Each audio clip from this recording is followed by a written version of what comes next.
আসসালামু আলাইকুম ওয়া রাহমাতুল্লাহি ওয়া বারাকাতুহু। সুপ্রিয় দর্শক শ্রোতা, কাছে কিংবা দূরে, দেশে কিংবা প্রবাসে, যেখান থেকে আজকে আমাদের এই অনুষ্ঠানে দেখতেছেন, সবাইকে মাহে রমাদানের শুভেচ্ছা। আমরা শুরু করতে যাচ্ছি রমজান বিষয়ক ধারাবাহিক আলোচনা দারসুস সিয়াম। আজকের পর্বে আপনাদেরকে আমরা ইনশাআল্লাহ জানাবো যে সিয়ামের গুরুত্ব বা মর্যাদা। সুপ্রিয় দর্শক শ্রোতা, আমরা এর আগেও যদিও মাহে রমাদানের গুরুত্ব আলোচনা করেছি স্পেশালভাবে, কিন্তু সিয়ামের গুরুত্বটা আলোচনা করা হয়নি। সিয়ামের গুরুত্ব বলতে গেলে বিভিন্ন দিক আছে। আমি চারটা পয়েন্টে কয়েকটা দিক আলোচনা করার চেষ্টা করবো ইনশাআল্লাহ তাআলা। সুপ্রিয় দর্শক শ্রোতা, আল্লাহ সুবহানাহু ওয়া তাআলা এই সিয়ামকে নিজের সাথে খাস করেছেন। সকল ইবাদতই আল্লাহ রাব্বুল আলামিনের জন্য, কিন্তু বিশেষভাবে এই সিয়ামকে আল্লাহ রাব্বুল আলামিন নিজের জন্য খাস করে নিয়েছেন। এর কারণ হচ্ছে সামনে আমরা বলছি। এ মর্মে ইমাম বুখারী, ইমাম মুসলিম হাদিসটি নিয়ে আসছেন। আবু হুরায়রা থেকে বর্ণিত, তিনি বলেন, আল্লাহ রাসূল সাল্লাল্লাহু আলাইহি ওয়াসাল্লাম বলেছেন, কুল্লু আমাল ইবনে আদম লাহু আল হাসানাতু বিআশরি আমসালিহা ইলা 700 দিফিন। যে বানু আদম যে সমস্ত কাজ করুক না কেন, আল্লাহ রাব্বুল আলামিন সেই কাজগুলো তার জন্য নির্ধারণ করে দেন এবং সেই কাজগুলো আল্লাহ রাব্বুল আলামিন বাড়াতে থাকেন। এবং বাড়ানোর নিম্ন পর্যায় হচ্ছে 10, এবং 10 থেকে আল্লাহ রাব্বুল আলামিন 700 গুণ পর্যন্ত বাড়িয়ে থাকেন। ধরুন আপনি এক রাকাত নামাজ পড়লেন, আল্লাহ সুবহানাহু ওয়া তাআলা এই নামাজের প্রতিদান বা পয়েন্ট আকারে যদি আমরা ধরি, তাহলে আল্লাহ রাব্বুল আলামিন 1 পয়েন্ট থেকে 10 পয়েন্ট বাড়াবেন।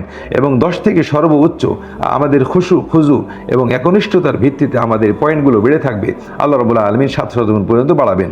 এই হাদিসের শেষ অংশে আল্লাহ রাসূল সাল্লাল্লাহু আলাইহি ওয়াসাল্লাম বলেন, কিন্তু ক্বাল আল্লাহু আযজা ওয়া জাল, আল্লাহ রাব্বুল আলামিন এই সিয়াম সম্পর্কে বলে যে সকল আমল, দান, সাদকা, হজ, যাকাত, যা কিছু আছে আপনার ভালো কাজ, আল্লাহ রাব্বুল আলামিন এইভাবে বর্ণন করবেন এবং আল্লাহ রাব্বুল আলামিন এগুলো কবুল করে থাকবেন। কিন্তু সিয়ামেরটাকে ইস্তিসনা করা হয়েছে, বলে ইল্লা সিয়াম, কিন্তু রোজার বিষয়টা আলাদা। ফাইন্নাহু লি ওয়া আনা আজজি বিহি, স্পষ্ট আল্লাহ রাব্বুল আলামিন বলেছেন যে এটা হচ্ছে আমার এবং এর প্রতিদান আমি দিব। সুপ্রিয় দর্শক শ্রোতা, এখানে একটু কোটেশন আমরা করি যে আল্লাহ রাব্বুল আলামিন এই ইবাদতটাকে নিজের দিকে নিলেন। তার মানে কি অন্য ইবাদতও নিজের জন্য নয়, সবই ইবাদতে আল্লাহর জন্যই। তবে এখানে আল্লাহ রাব্বুল আলামিন এই ইবাদতটাকে নিয়েছেন এই জন্য বিশেষভাবে যে এই ইবাদতের মধ্যে বান্দার একনিষ্ঠতা, বান্দার খুলুসিয়াত, বান্দার একনিষ্ঠতা যে পরিমাণ পাওয়া যায় অন্যান্য ইবাদতে সেই পরিমাণ পাওয়ার সম্ভাবনা খুব কম থাকে। এক, দ্বিতীয়ত অন্যান্য ইবাদতে লৌকিকতা চলে আসতে পারে, কিন্তু এই ইবাদতের মধ্যে লৌকিকতার পার্সেন্টেজ খুব কম থাকে। সুতরাং আল্লাহ রাব্বুল আলামিন এই ইবাদতটাকে আল্লাহ রাব্বুল আলামিন নিজের দিকে নিসবত করেছেন। আরেকটা বিষয় যে অন্যান্য ইবাদতের মানে সীমাবদ্ধতা করে দিয়েছেন, প্রতিদান আল্লাহ রাব্বুল আলামিন বাড়াতে থাকবেন 700, এরপরে কিন্তু আর বাড়াবেন না, হাদিসে যেটা বলে। কিন্তু আল্লাহ রাব্বুল আলামিন সিয়ামেরটা বলা হয়েছে, সিয়ামেরটা ওভাবেই থাকবে কিয়ামতের দিন, যখন আল্লাহ রাব্বুল আলামিন বান্দাকে তার হিসাব নিকাশ যখন দিবেন, তখন এই সিয়ামের প্রতিদান নিজ হস্তে দিবেন। কেন বলছে, আল্লাহ রাব্বুল আলামিন নিজ হস্ত যত পরিমাণ দেওয়ার ইচ্ছা করবেন বা যত পরিমাণ বান্দার সে সময় প্রয়োজন হবে, আল্লাহ রাব্বুল আলামিন দিবেন। সুতরাং এখান থেকে আমরা বুঝতে পারছি যে সিয়ামের মর্যাদা কতটুকু রয়েছে বা সিয়ামের বিনিময় কি হতে পারে। সুপ্রিয় দর্শক শ্রোতা, এর পরের আলোচনা আমরা যেতে পারি।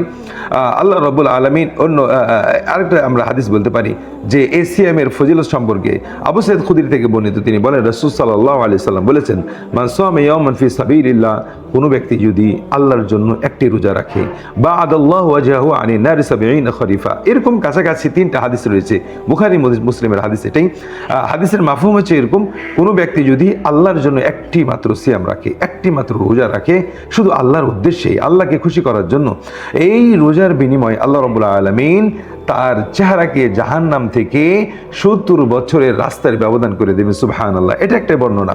আরেকটা বর্ণনায় রয়েছে 100 বছরের রাস্তার ব্যবধান করে দিবেন।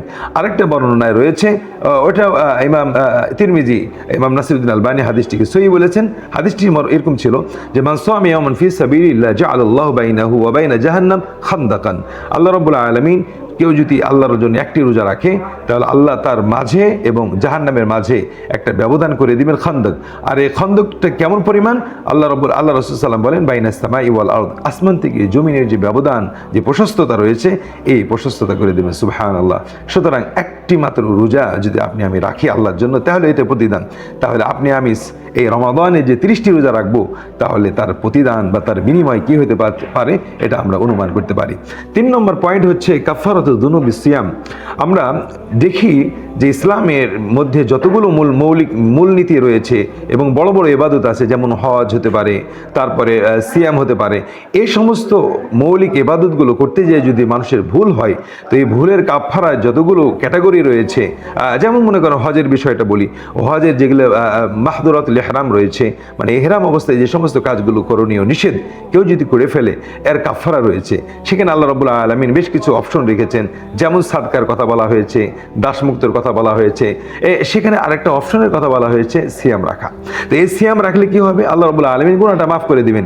আমরা ইয়ামিন শপথ একটা ইসলামের নীতিমালার মধ্যে রয়েছে, কোনো কাজ বা কথা যদি দৃঢ়তার প্রসঙ্গে কেউ ব্যবহার করতে চায় আল্লাহর শপথ, এই শপথ করার পর যদি শপথ কেউ ভাঙে তার কাফারা রয়েছে। আমরা জানি 10 জন মিসকিনকে খাওয়ানো বা পড়ানো, অথবা দাসমুক্ত করা, অথবা 3 দিন সিয়াম রাখা। তো এরকম বিভিন্ন গুরুত্বপূর্ণ ইবাদত যেগুলো মানুষ ইবাদত করতে যে ভুল ত্রুটি করে ফেলে, এই ভুল ত্রুটি মোচনের জন্য, গুনাহ মাফের জন্য আল্লাহ রাব্বুল আলামিন আবারও বিধান দিয়েছেন সিয়ামের। সুতরাং আমরা বুঝতে পারি যে আল্লাহ রাব্বুল আলামিন দুনিয়াতেই যদি মানুষের এই সিয়ামের মাধ্যম দিয়ে গুনাহ মোচন করে থাকেন, মাফ করে থাকেন, তাহলে পরকালে অবশ্যই আল্লাহ রাব্বুল আলামিন এর বিনিময়ে মানুষের গুনাহ খাতা মাফ করে দিবেন। সুপ্রিয় দর্শক শ্রোতা, 3 নম্বর পয়েন্টে আমরা আলোচনা করব আস-সাওম জুন্নাহ। আমরা হাদিসে যাই, আবু হুরায়রা থেকে বর্ণিত, তিনি বলেন আল্লাহ রাসূল সাল্লাল্লাহু আলাইহি ওয়াসাল্লাম বলেছেন আসিয়ামু জুন্নাহ। এটা ইমাম আহমদ বিন হাম্বল, ইমাম নাসাই নিয়ে আসছেন। আরেকটা হাদিস আছে, আল্লাহ রাসূল সাল্লাল্লাহু আলাইহি ওয়াসাল্লাম এই মর্মে বলেন আসিয়ামু জুন্নাতুম মিনান নার কা জুন্নাতি আহাদিকুম মিনাল কিতাল।